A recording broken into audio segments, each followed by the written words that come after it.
You have 30 seconds to look at questions 1 to 6.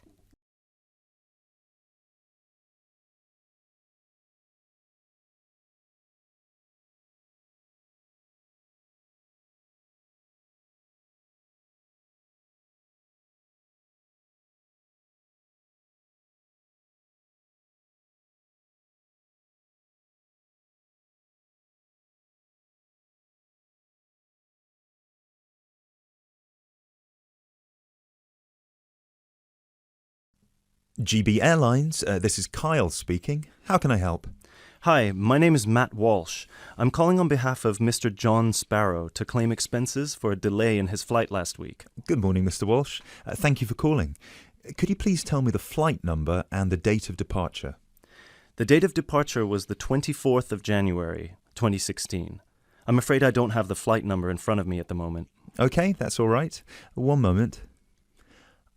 Could you tell me where was Mr. Sparrow departing from? He was departing from Athens. Is that Athens, Greece or Athens, Georgia? Athens, Greece. Right. And what was the destination? It was Heathrow, London. Right. We've got 2 flights from Athens to London, Heathrow, on the 24th of January 2016. Was it the 3:25 p.m. flight or the 9:45 p.m.? It was the later one, 9:45. Okay, so the flight number is GB1011. Right, okay. Okay, yes. I can see that Mr. Sparrow's flight was cancelled and he was booked on the next flight on the 25th of January at 3:25 p.m. Is that correct? Yes, that is correct. According to our system, one of my colleagues spoke with Mr. Sparrow on the phone on the 24th to inform him of the cancellation and offered to book a hotel for him for the night, but Mr. Sparrow preferred to book one himself. Yes, because he didn't want to stay near the airport, as the next flight was in the afternoon. Yes, of course. Could you tell me which hotel he stayed at? Yes, he stayed at the Hypnos Hotel. Oh, could you spell that for me? Of course. That's Hypnos. Right. Thank you for that. And could you please tell me how much the total cost was for the night? Sure. It was 73 euros. Right. Do you have a copy of the receipt for that? Yes, of course. Would you like me to send it to you? Yes, please. Can I email a picture of it to you? Absolutely. The email address is refunds@gbairlines.co.uk. Great, thank you. No problem. Were there any other expenses you wish to claim? Actually, yes. There was also the taxi ride to the airport and the taxi ride back the next day. Right. And what was the total cost? The first taxi ride was 53 euros and the second one was 42, so 63, 73, 83. Yeah, so the total was 95 euros. I'll send you the receipt for those as well. Thank you. Are there any other expenses? No, I think that's it.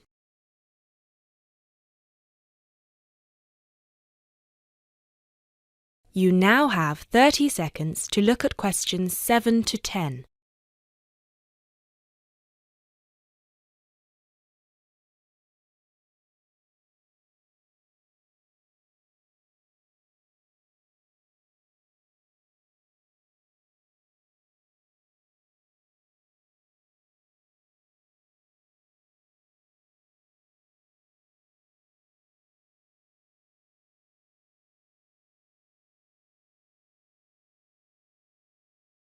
Excellent. So if you could please send us the receipts for the hotel and the taxi rides, and after we receive them, it should take about 48 hours for the funds to reach Mr. Sparrow's account. Perfect. Thank you so much. My pleasure. Is there anything else I can help you with? Actually, yes. There's one more thing. Mr. Sparrow complained about the meal during the flight. He said that it was a bit bland. Right. So he asked me if it was possible to switch to a different meal option for his upcoming flight to Kiev next week. Right, of course. Just give me a minute, please. Right, I see that Mr. Sparrow had the light meal option for his flight to London, and you would like to change that. What would you like to change it to? What are the other options? We've got 12 different meal options. Would you like me to list all of them for you? Well, Mr. Sparrow has told me that he would prefer something without meat. How many of these do not contain meat? We've got 3 meal options without meat. We've got the vegetarian option, the vegan option, and the Asian vegetarian. What's the difference? There's a variety of different dishes served with each option. For example, next week the vegetarian option will be a small spinach and feta cheese pie, a bread roll, a salad and tropical fruit. And the vegan option? The vegan option doesn't include any dairy products, and it also doesn't include fowl, eggs or honey. I'm afraid I don't have the specific menu for this week, but I can email it to you as soon as it becomes available. Oh, could you do that? That would be great. Yes, of course. I can email you a detailed description of all the meal options if you like. Yes, please. No problem. Please do not forget to call us back to change the meal option. You need to do that 48 hours before the departure time for international flights and 24 hours for domestic flights. So 48 hours for this one then? Yes, exactly. Perfect. Oh, no, I'm sorry. Transatlantic flights require 48 hours.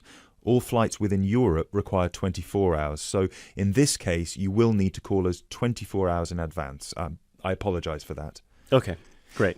So, could I please have your email address so I can send you the menus? Certainly. It's matt.walsh@sparrowlimited.com.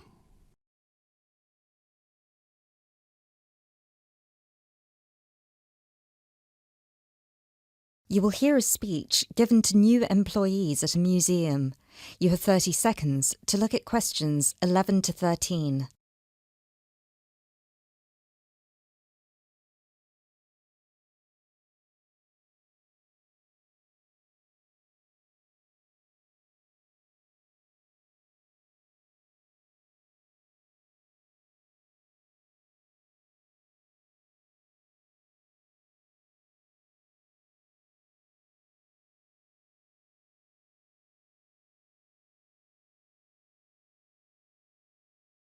Allow me to introduce myself. My name is Peter Myers, and on behalf of everybody here at Stevensbridge Dungeons, I would like to welcome you all to our entertainment team. This year, the hiring process was especially competitive, and it might interest you all to know that for every position there were almost 30 applicants, so you really are the best of the best. In a moment, I will take you on a tour of the museum so you can get an idea of what the space is like. But first of all, I would like to show you around the staff room. Our staff room is located at the back of the building over here. You will notice that there are two entrances to the staff room. One leads to the room we're in now, which is the main and oldest dungeon here at Stevensbridge, which we have turned into the museum. This is where you will greet the new visitors, and also where the tour throughout the dungeons will begin.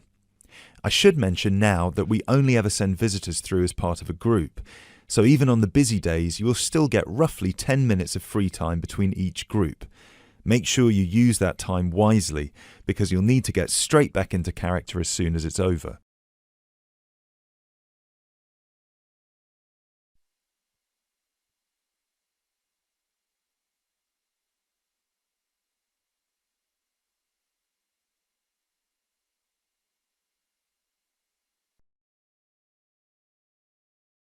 Right, follow me and I'll show you the layout of the museum. From the museum, we can pass through this door near the interactive display into the staff room. From here you can see the steps at the far side in the opposite corner that lead outside into Berwick Street. When you arrive for a shift, it will be much easier for you all to come in the Berwick Street entrance directly down the steps to the staff room. If you come in through the main visitor entrance, it will take you longer to get past security. As you can all see, there are lockers on your right-hand side. They should be big enough for you to put your bags and coats in. You'll get given keys later that work with any of the lockers in here. Over on the other side, past the lockers, is our most exciting area. This is where our wardrobe and makeup will take place. Every shift, you will be transformed from normal people into grotesque medieval prisoners. If you're lucky, you get to be the jailer, but even they rarely bathed in those days. Of course, some of you might consider yourselves method actors, but please do try to shower before your shift. We don't want to give visitors an experience that's too authentic. Now, we do have a staff shower here if you really need it. It is located next to the staff toilets, which are unisex. I hope nobody has too much of a problem with that. Unfortunately, dungeons were not really designed with comfort in mind. You can find the bathroom at the other end of the room from the makeup area. There is also another toilet for the public, concealed just to the right of the door into this room. Let's move back into the museum. We have 3 main sections down here. The first one you pass into when you leave the staff room is the museum. This is where all the useful information can be found, such as dates, number of prisoners, and the kinds of torture that were used. I know it's a lot of information to take in on your first day, but try to learn as much of it as you can. Even though you'll mostly be in character, visitors might want to ask you some questions, and it would be great if you could tell them more about the dungeons. I think it would be more interesting if visitors could learn directly from you rather than having to read about it. As you can see, on the left we have an interactive display for children, and on the right we have a photo booth. This was the original dungeon, first built in 1435. Now, let's pass through into the main dungeon that was added during the Tudor period in around 1570. You might be able to feel that the air is a lot damper and cooler here. That is because we are now beneath the River Stevens. This is primarily the room in which most of you will be working. This is where many high-profile religious figures were held, sometimes for years on end. Depending on the roles you will be playing, you can either be chained up, free to roam, or, if you're a jailer, wandering between prisoners to keep an eye on them.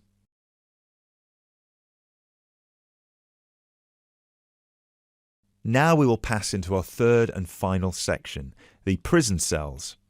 Over here, you can see there are some wooden stocks and a fake gibbet. Don't worry, I can see a couple of you looking concerned. You don't need to reenact any of the torture scenes for visitors. One person each shift will play the jailer in here, where you will give a speech to the group about some of the more notable prisoners to stay here in the past. This is usually the end of the tour, but some visitors will certainly want to ask you more questions at this point, so please try your best to make yourselves available. Help them by answering any questions they have. Also, feel free to guide the visitors through the museum if you see that they're going the wrong way. This concludes our introduction to your new workplace. If you'll please follow me, I will get you all issued with your keys and some information about the dungeons that you can take home with you to study.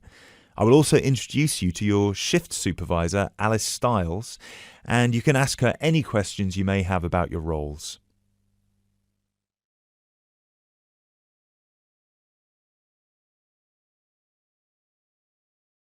You will hear a conversation between 2 students working on a presentation. You have 30 seconds to look at questions 21 to 24.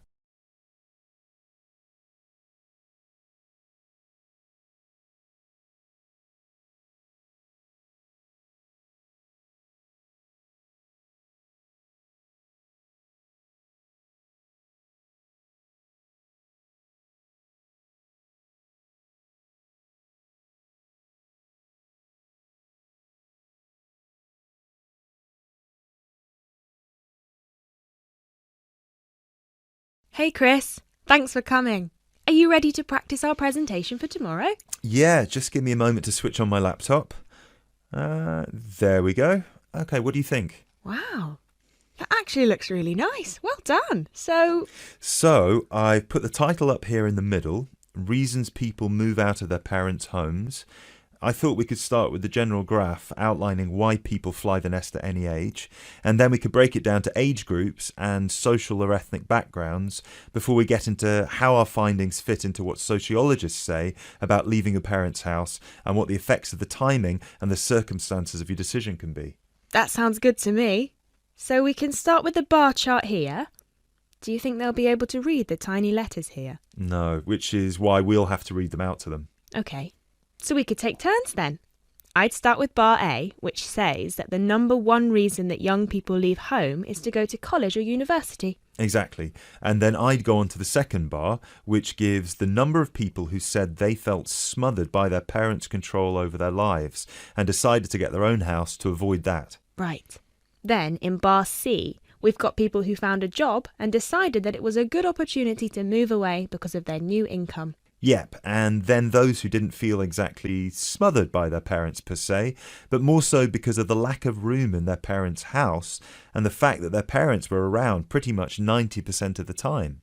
Maybe we should move this bar so that it can be next to bar B, since they seem to be quite similar to each other. Well, actually, that's why I kept them separate.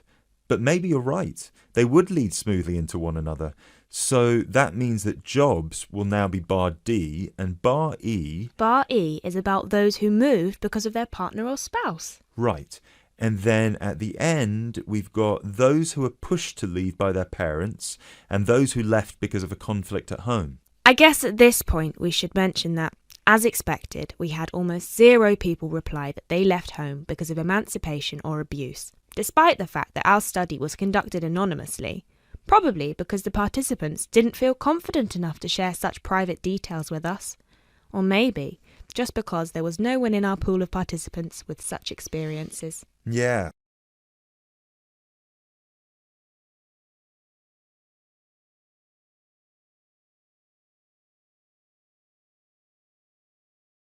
Now listen and answer questions 25 to 30.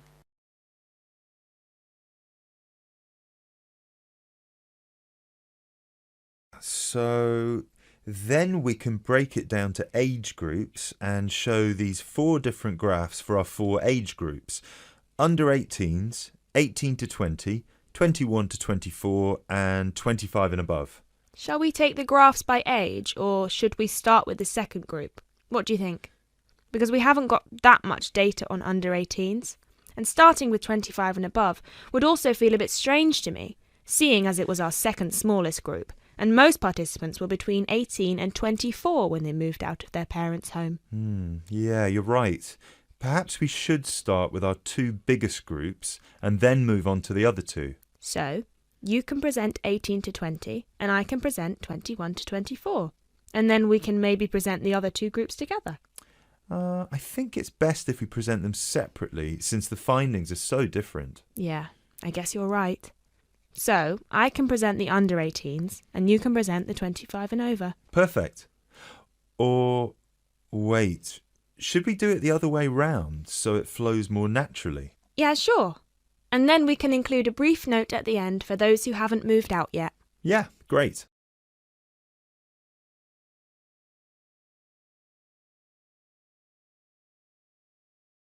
Excellent. So, then we can move on to the final chart before we get to the bibliography and explain what they said they found difficult when they moved out. Yeah, so we can say the biggest issue for everyone was finding a place to live, especially for those who didn't have a guarantor or didn't live in a student hall of residence. Yes, and that 30% of the participants also experienced some financial problems in the beginning, with bills and rent and food and everything. Right. Then an even larger number reported that they didn't expect to miss their family that much, but ended up visiting their parents' home often just to see them and spend some time with them. Although, we should probably cut that number down a notch to exclude those who went back home just so their parents could cook and do their laundry for them. Yeah, sure. Anyway, then we should finish off with the final issue, which was flatmates. Oh yeah, so we should say that a whopping 67% complained about the people they had to live with, and that they were often dirty and inconsiderate. Right. Great. So then we can move on to how our findings fit into...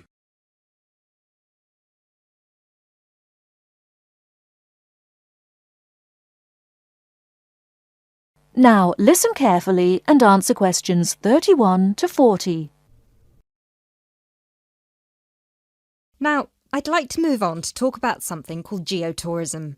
Geotourism is very basically leveraging the benefits of tourism for local communities. I would just like to give you a couple of statistics which are very illustrative of the current situation with regard to young travellers and international tourism. Firstly, tourism has an impact on more people worldwide than any other industry. Indeed, it has an impact on 1 in every 2 people, either directly or indirectly. The second statistic is that in global tourism, there is a 97% economic leakage. This means that if you spend £100 on going on holiday, normally only £3 of that money will actually reach the people who are giving you the services and the accommodation, for example, in the destination.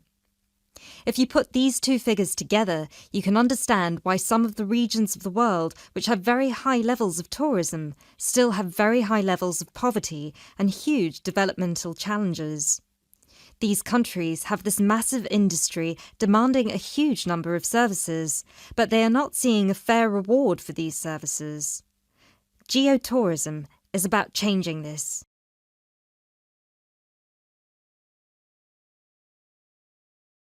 Projects are now being developed with financial organisations such as the World Bank.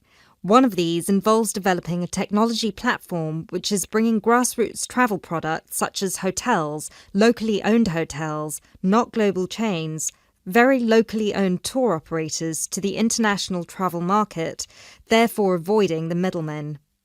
These middlemen often cut them out of the market completely or just make their business unsustainable. Another way that geotourism can be promoted is through the niche travel market of volunteering. These days, a significant number of older teenagers want to spend a gap year, either between school and university, or university and employment. Often, these people want to spend some or all of their year volunteering, but they either don't have the money or don't feel inclined to pay the main volunteering organisation businesses the fee they require, which can be as high as £3,500. What they are looking for is an organisation who can connect them with people on the ground, who can suggest worthwhile local projects. So, this is a real win-win scenario.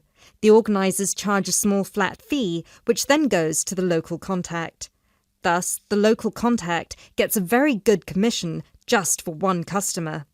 The customer is also saving a large amount of money and time, both of which they can give to the projects they end up working on. There is still quite a long way to go before poverty in the most popular of tourist areas is eradicated, but a focus on this type of geotourism could provide an answer.